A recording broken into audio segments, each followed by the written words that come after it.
Lesson 11, I entitled Instructions to Women, but I'm going to try to teach it.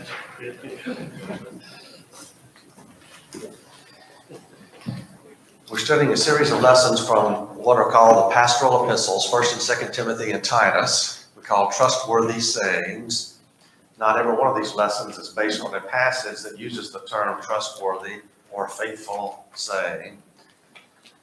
But that is something that is used several times in these epistles, and this guidance is given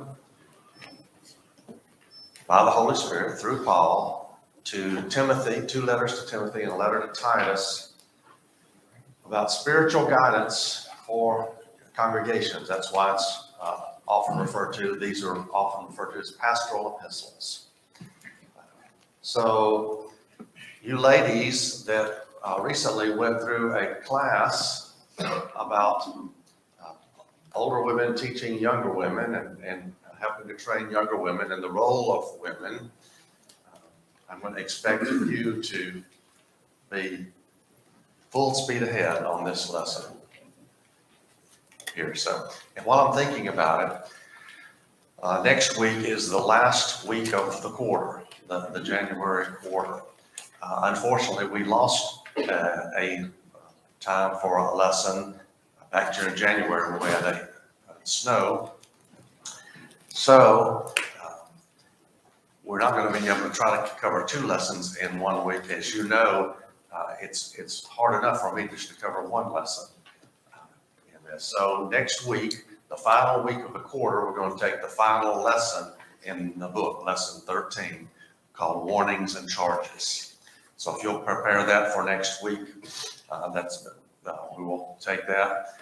And next week, if someone wants to expound for a few minutes about elders and deacons, or shepherds and servants, as we called it, you can feel free to do that as well.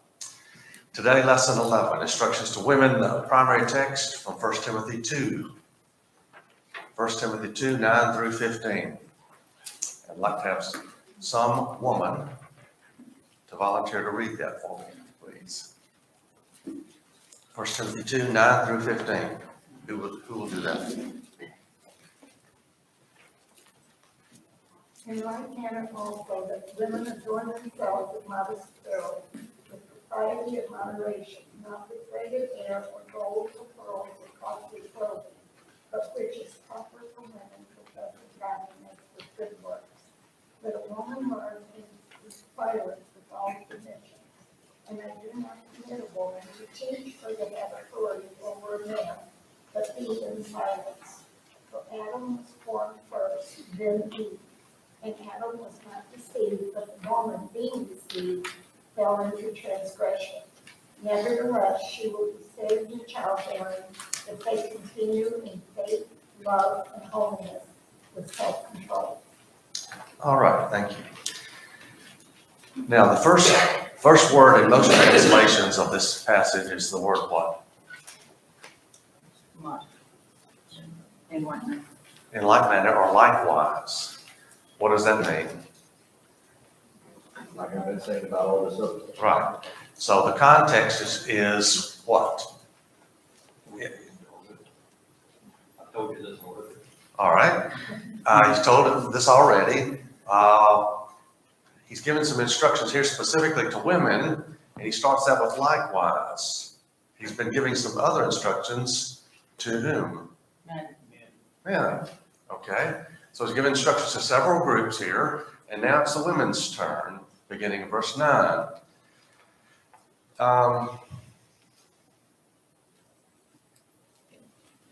Modest apparel. Now, these verses here have some sayings that some people consider to be very hard sayings to accept in the 21st century.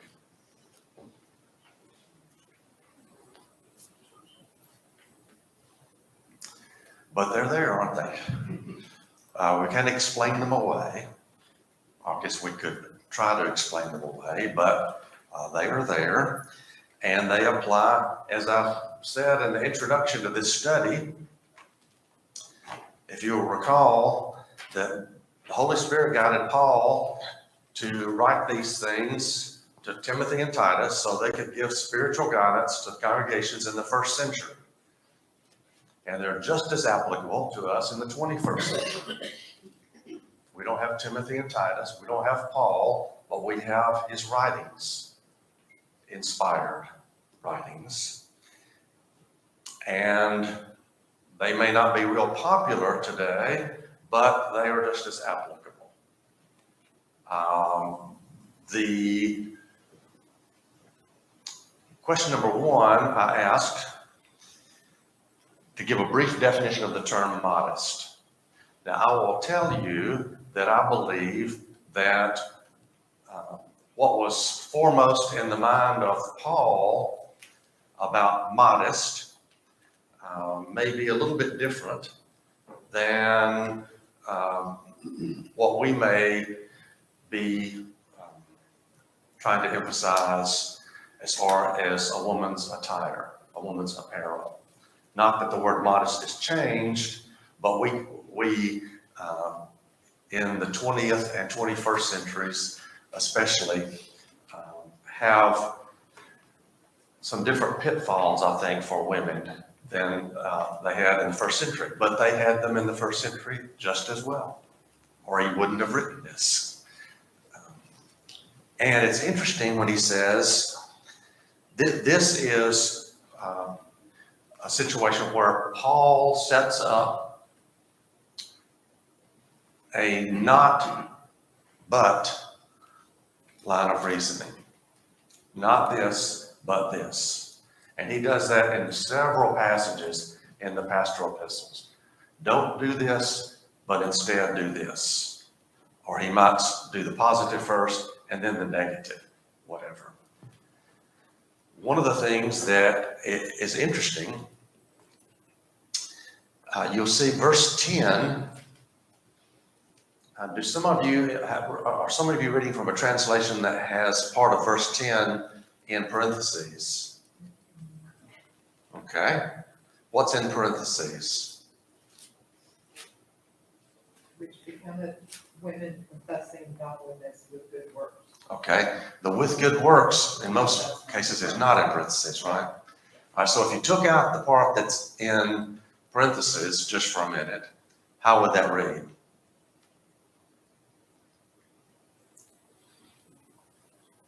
Not with this and this and this, but with good works. Okay? And we're going to talk about that in just a minute. And both from here and in 1 Peter, we have an allusion in question number 2, the next question, about a passage from 1 Peter. Now, let's talk about modest for just a minute. We can talk about that for a long, long time. Let's throw out a few things about what is, in your own words, a definition for modest. Not excessive. Not excessive, okay? Don't show a lot of skin. All right. Patty, just tell us what you really think. I really think. Okay. That's going to get into our definition of modest being a little bit different today than it might have been in the first century. Well, they used to, you know, in research, ended up being, church service was a fashion show. Because they adorned themselves and one was trying to outdo the other. So that's what he was upset about. Okay. Do you think they were trying to outdo each other by seeing how much, as you say, skin they could show? Well, skin or gold or, you know. Probably not pearls so or- much the skin, it was Yeah, the other things. Right. But we'll talk, okay. Not excessive, not too much skin, as Patty says. Todd, I have two thoughts that I want to share on this. all right? One, I think in our culture, and in this time, I'm meaning specifically here, we, Here as in, within our body of people right here. And so within the church, not just here, but within the church, okay, I think we hear the word modest, and for a lot of us, it makes our red flags go up. Because I think we have gotten to a point where we like to say modest or modesty is, oh, that's just a heart issue, which I've talked about heart issues before. And yes, there's an aspect of it that is absolutely a heart issue, but we also need to realize there is a physical aspect of modesty as well. Because leading into my second thought, the very first thing he says in verse 9 is that the women adorn themselves in modest apparel, which would apply to a man as well, to adorn himself in modest apparel. That automatically implies to me there is apparel that is not modest. That is certainly implied, is it not? If there's a modest apparel, then there's an apparel that is not modest, or else the word doesn't mean anything. Yeah, your point is well taken, and we're going to get here again in just a minute about he jumps here in his not but argument from apparel to good works. And we'll try to touch on why he would make that jump. What does he mean by making that jump from apparel to good works in his not but argument? Jeff? I think the truest definition of modesty is humble. If you just stick with that, stop going off on tangents of trying to put other little definitions on it. Jesus was the most modest person that ever walked. His apparel was modest. His words were modest. They were true, but they were spoken softly. Even when he did his good works, even his miracles, he didn't stand there and say, "Okay, watch this." He did the thing that needed to be done. And Not showy. okay, right, not showy. Jeff says, humble. And one of the things that is often synonymous with the term modest is not trying to call attention to yourself. And as you said, Jesus didn't stop and say, all right, get ready to be amazed when he was about to do a miracle. He wasn't trying to call attention to himself. His works spoke for themselves. Now, Ronnie. Don't we need to start here defining modest with those next two phrases that follow in the verse? Because it says with and not with. Those are two phrases that help us to understand what modesty is. And what are those two words?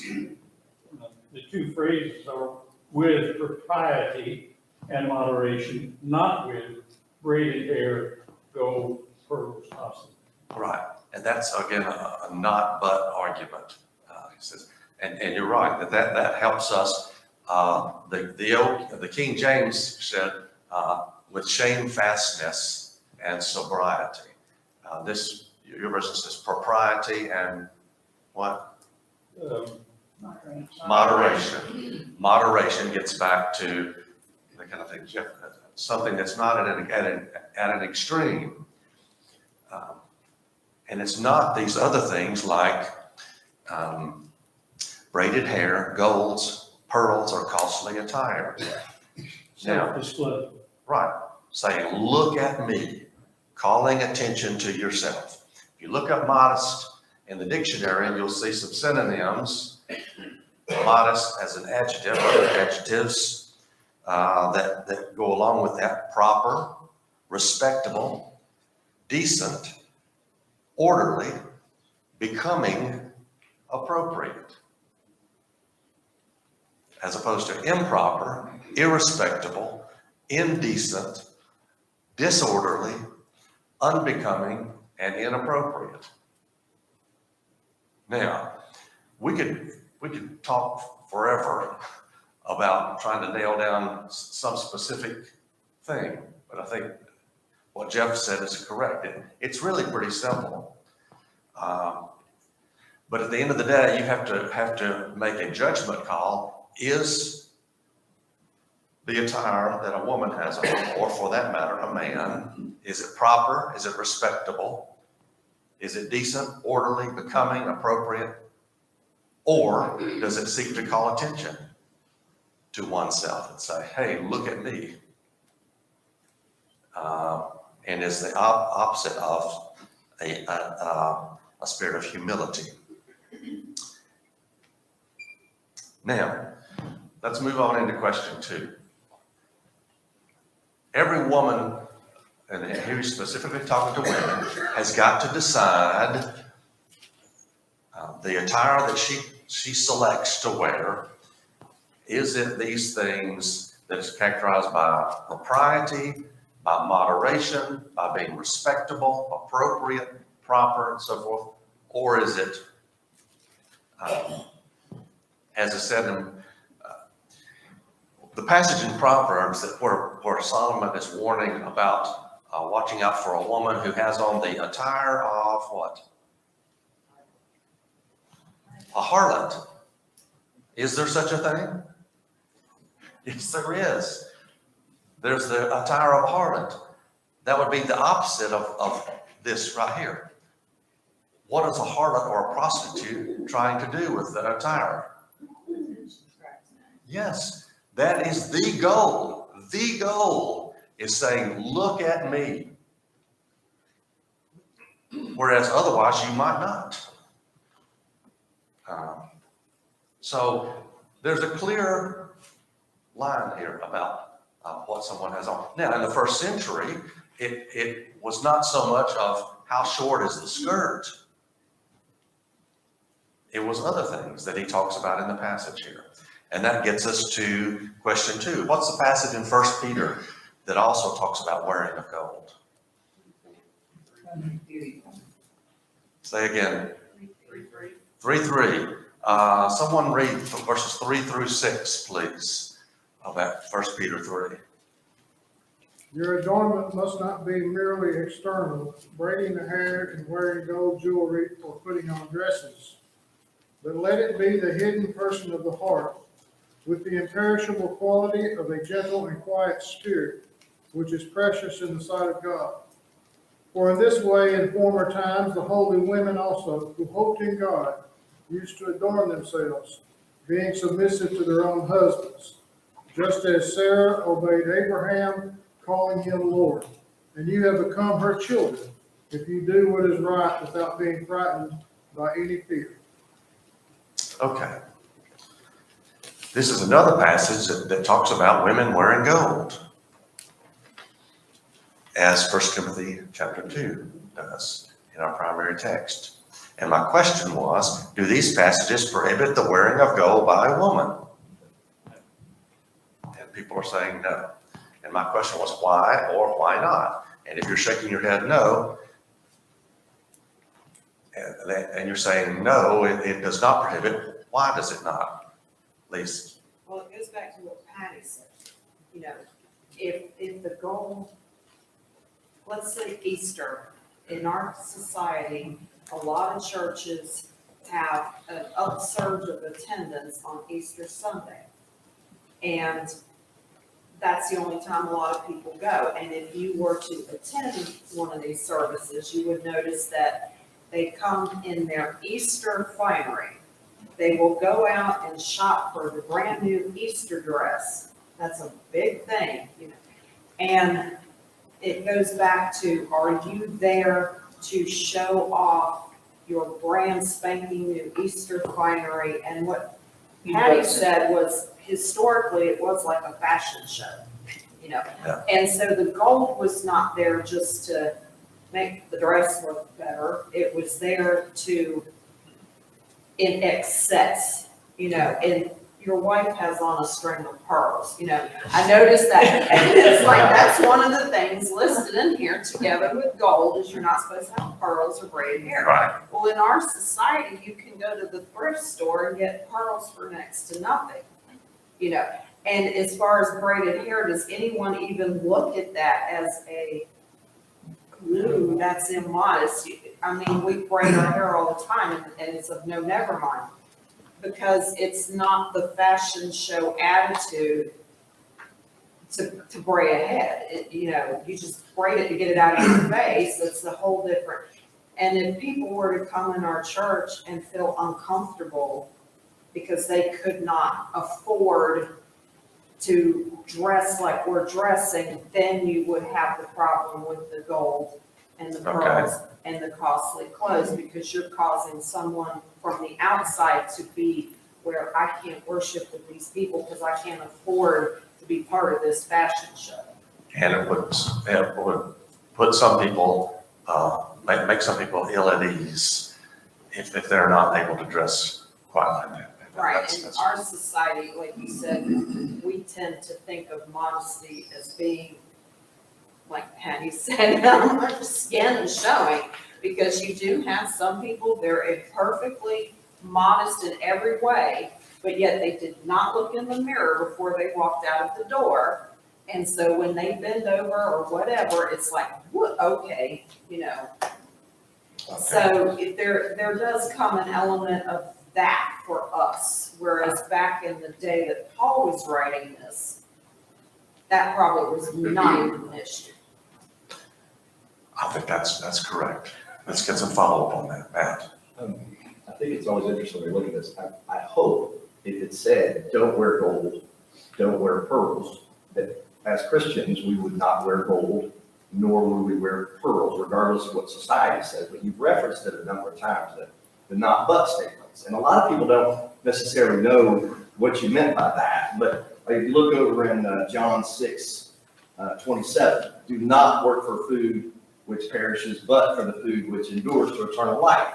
There's another one over in 1 Corinthians 1:17. For Christ did not send me to baptize, but to preach the gospel.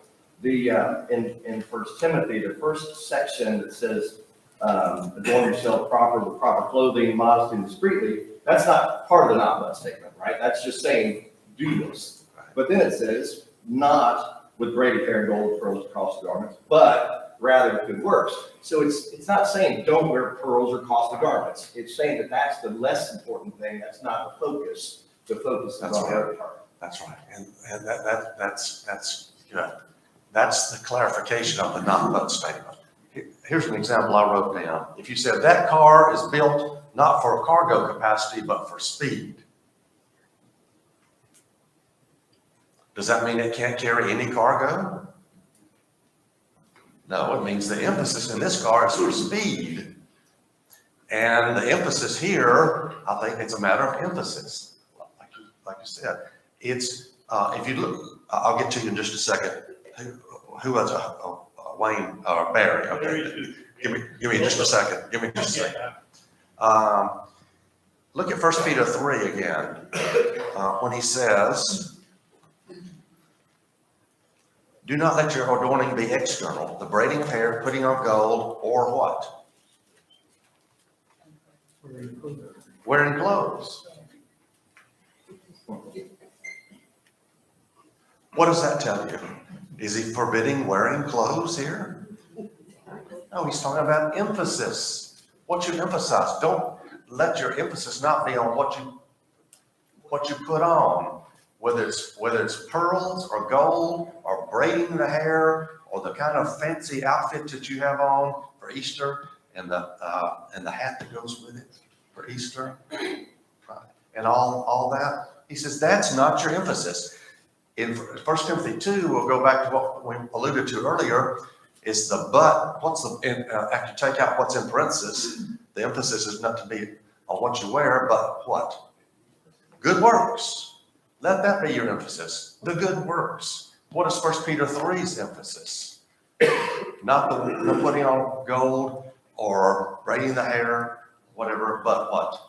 The ornament of a meek and quiet spirit. That's your emphasis. One talks about the emphasis being good works.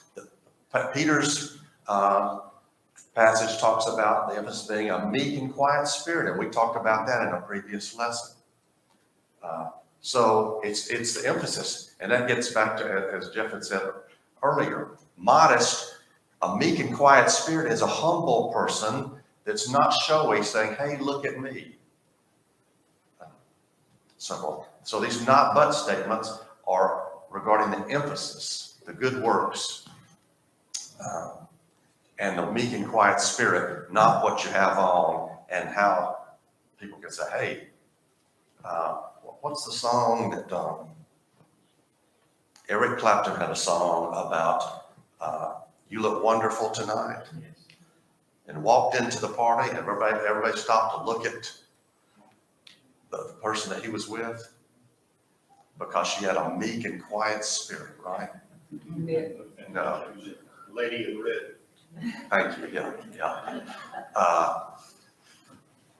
I did good just to remember Eric Clapton. I remember that. Yeah.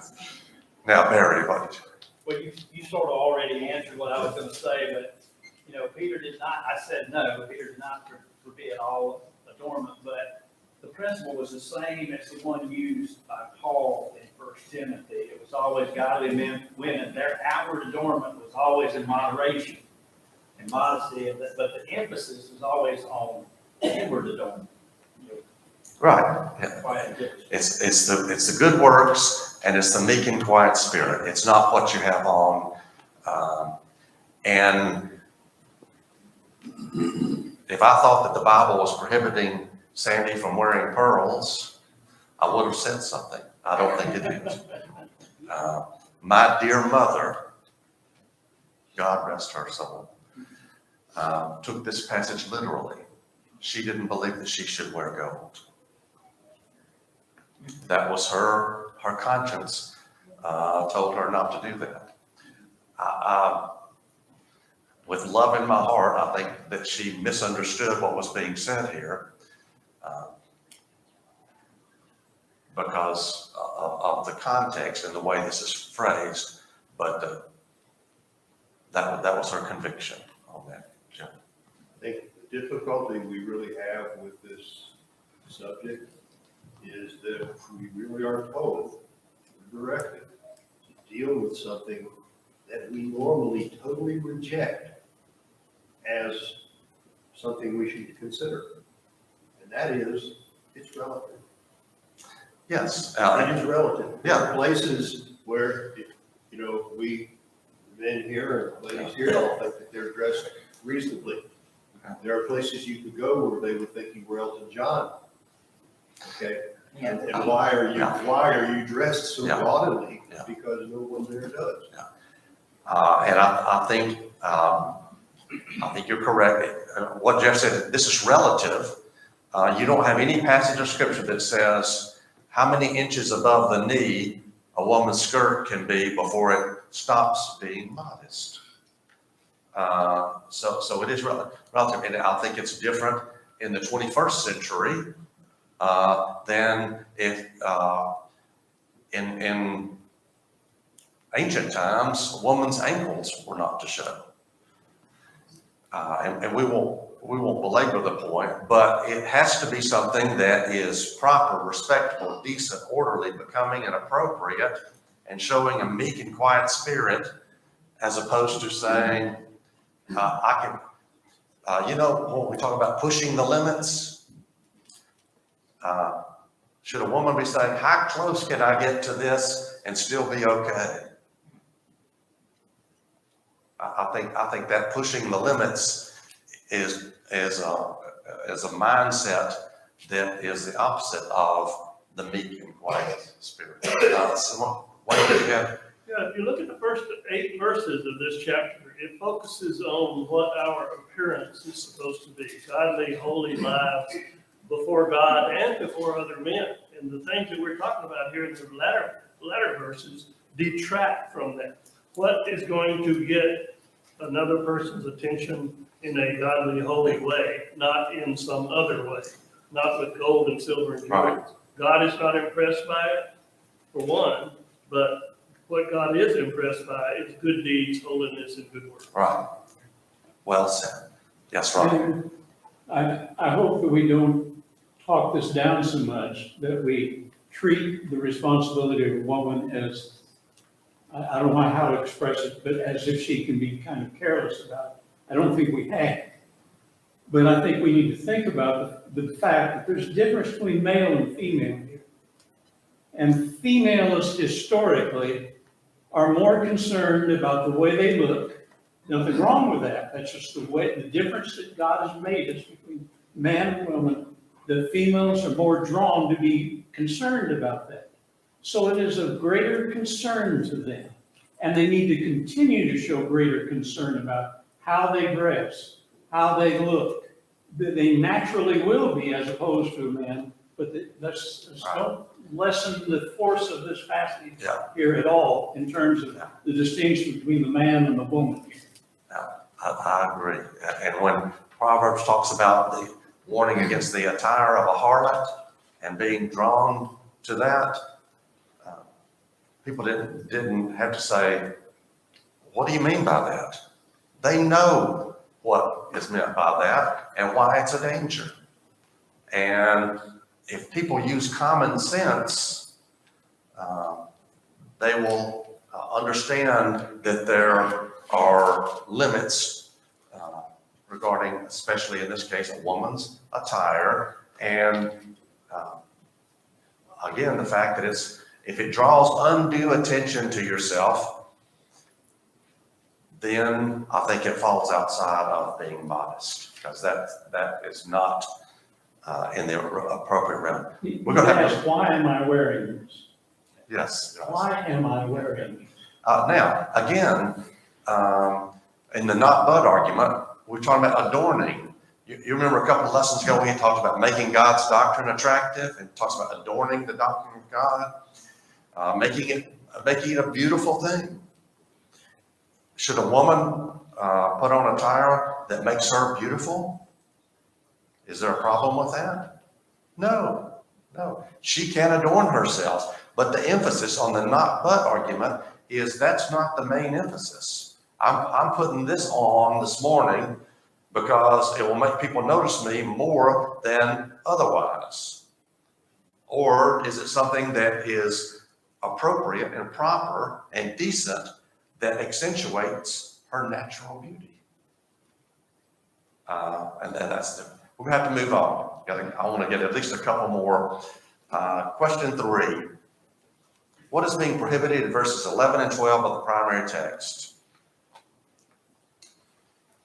What did you answer on that? What's being prohibited?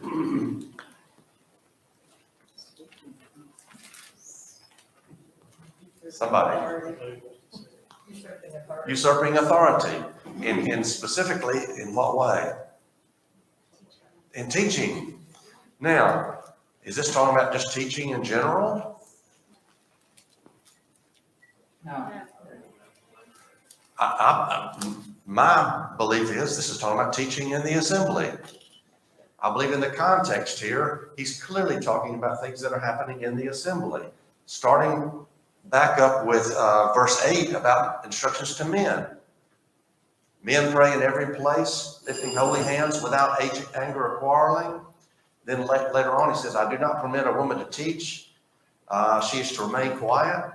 If that's not in the assembly, is a woman to remain quiet throughout her life, everywhere she goes? I think clearly this is talking about in the assembly.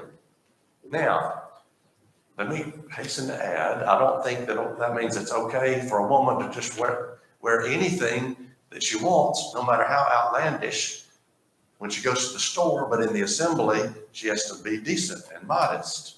I don't think that's what's being said, but I do believe the primary emphasis here in the context is in the assembly. And he says a woman's not to usurp authority or teach in the assembly, but she's to remain quiet. And my question was, is a woman prohibited from making any sound in the assembly? And people are saying no. Okay, clearly, woman is to sing. Singing, making melody in the heart, you men do that, and women keep silent. No, that's not what he says at all. A woman is to sing, but she's not to teach or to do something that would put her in a place of telling men what it's all about. And in that case, in that sense, usurping authority. And that tells us something about teaching. When you get up and teach, James talked about be not many teachers because we incur stricter judgment. A teacher by nature is given some authority to get up and teach God's word. And he says a woman's not supposed to be doing that. That doesn't mean that a woman can't teach at all. How do we know that a woman can't teach at all? What do we have in, what question was it?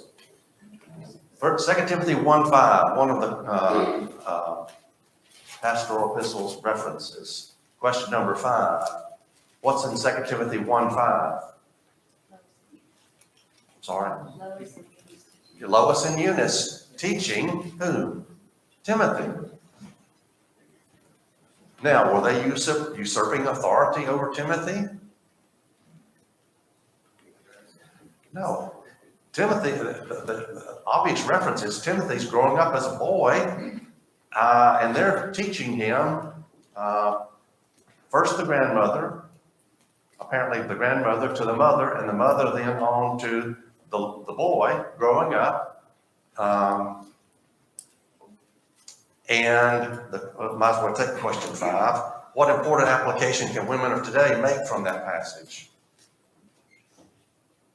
The gospel is the future of the church depends on the youth that grow into the adults, and until we don't have a breath, we have the ability to be an influence on our grandchildren, our grandchildren, our great-grandchildren, and other people's children. Right, and other people's children by women teaching Bible classes and so forth. We may be, who knows, we may be teaching a future Timothy or Titus or someone like that. The hand that rocks the cradle rules the world. Women are to understand their proper role, and that's what y'all talked about in your class, right, ladies? The proper role. But that role doesn't include everything. And it doesn't include getting up in the assembly and teaching a lesson. It just doesn't. And he gives reasons for that. We won't get into all that about his reasons why that's a man's role and not a woman's role. But he clearly says that is not a woman's role. She can like it or not like it. It's just the way it is. Titus chapter 2 talks about the very big role women have in teaching the younger women. Right. They teach the younger women to be discreet, chaste, keepers at home, good, obedient to their own husbands, and so forth. So yes, the women have a role to teach. It's just not the same role as what a man has. All right, let's take very quickly question 4, because we talked about this in a previous lesson. What do you think verse 15 of the primary text means? What does verse 15 say? Saved by childbearing. Saved by childbearing. What did we covered that in a previous lesson. If you remember lesson 3, we were talking about whether you take everything literally or not. If that's not meant to be literal, that she's saved by childbearing, it's meant to be figurative, right? If something's not taken literal, it's meant to be figurative. And what figure of speech is this? I know we're out of time. Lesson 4 talks about figures of speech that we covered, and this is an example of metonymy. You might want to study that a little bit more. Metonymy is placing one noun in place of something else with which it's closely associated. Childbearing and raising of children is closely associated with the role of women. Solely women. It's the only woman that did it. Right. And so if she can follow her proper role, Paul's saying, yes, Eve was deceived first. Yes, she was the first one to sin and so forth. Does that mean a woman cannot be saved? Paul says, no, she follows her proper role. She can be saved just like a man. We're out of time. Next week, warnings and charges.